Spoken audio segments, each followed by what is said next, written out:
Mr. Mayor, authorities, and distinguished guests, I have many good memories of the times that I've spent here in your city. And tonight adds another dimension to those memories, which I'll come back to later. But of all my memories as an architect, going to sites and seeing buildings and civic works being undertaken, nothing compares with my experience here on site, below ground, and seeing the tunneling of the metro system. There was something, and I will never forget it, almost religious about that experience, because you become aware of the forces of nature and the dynamic of change.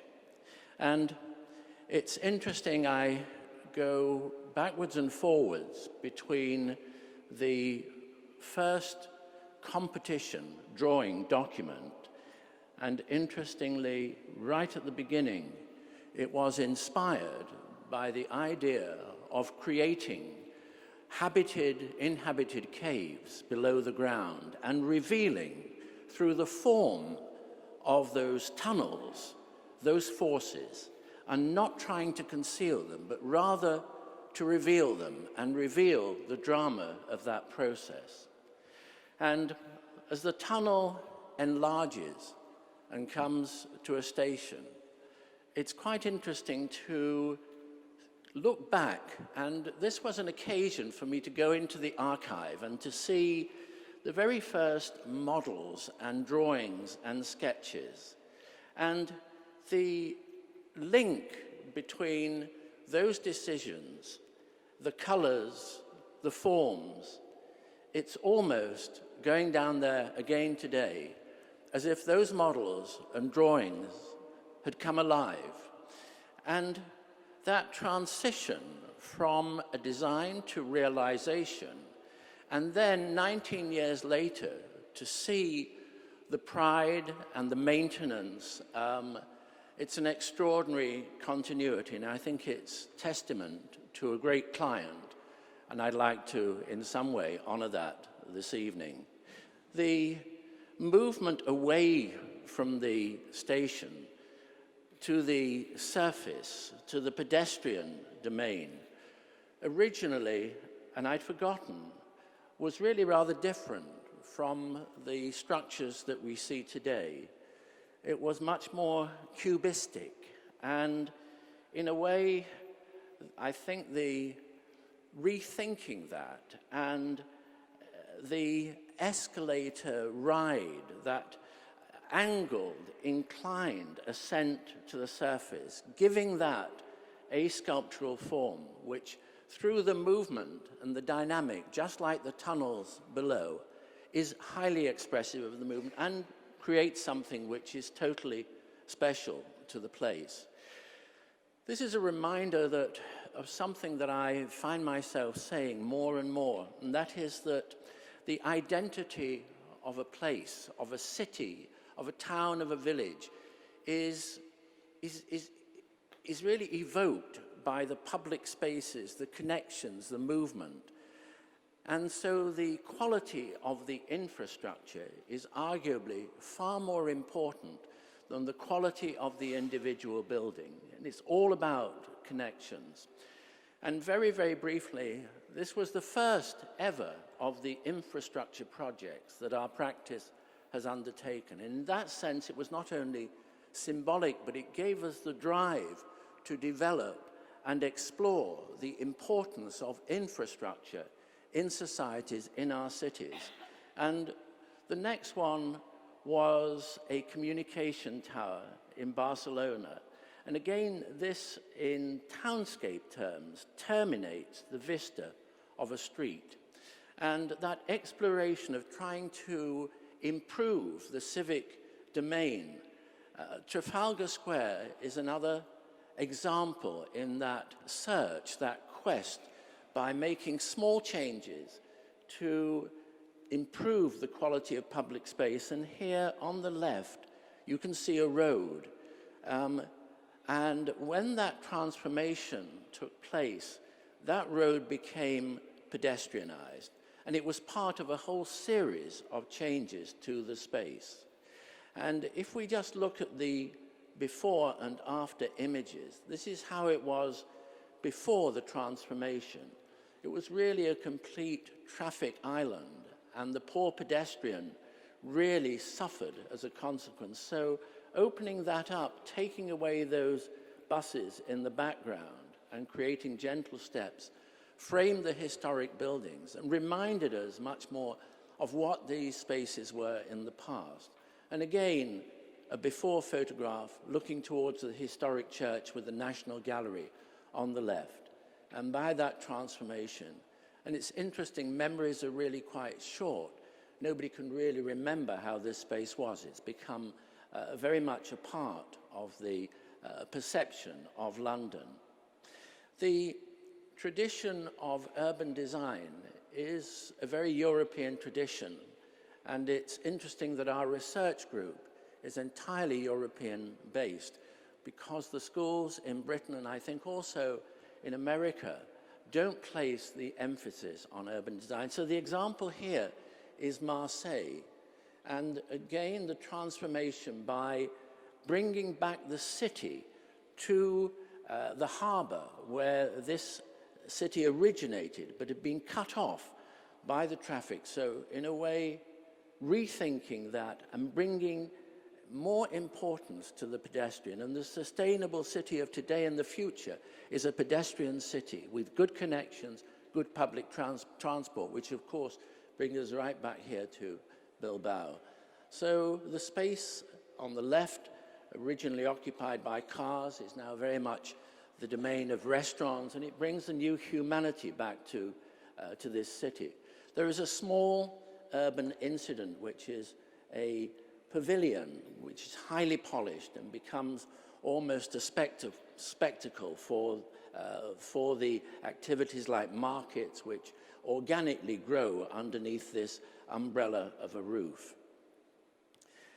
This is a research project to look at the way in which you might incorporate a high-speed train system, which is on the agenda in Britain, and by returning to a landscape tradition to create a cutting very much in the tradition of the 18th century landscape tradition, and to integrate that with bicycle paths and to eliminate the high-tension wires to transmit energy and information in parallel with the new high-speed train system.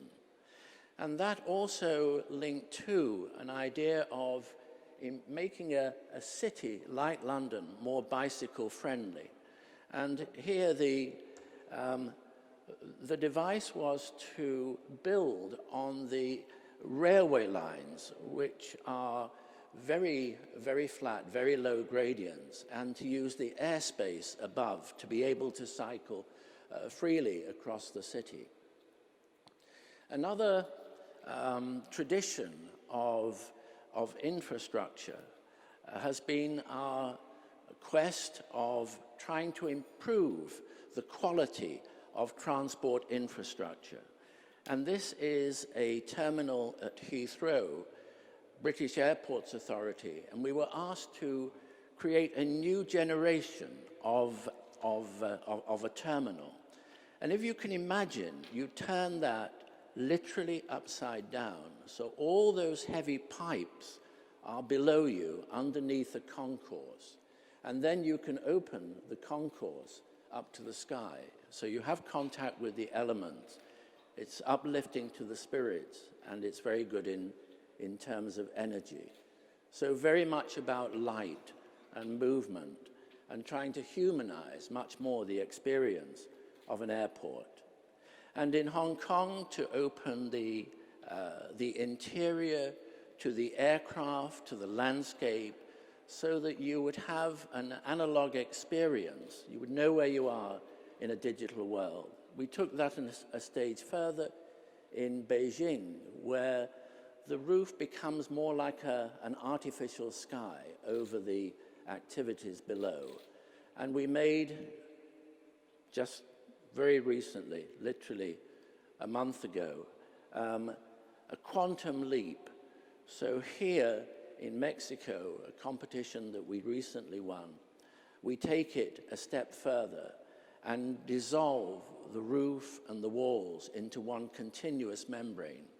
And it's quite interesting that over a 40-year period, the technology has changed, developed to the extent that this drawing, which was a dream in the early 1970s of a similar big umbrella of a roof, a true artificial sky, and this was a research project with Buckminster Fuller. So it's very interesting to see the realization of that dream today.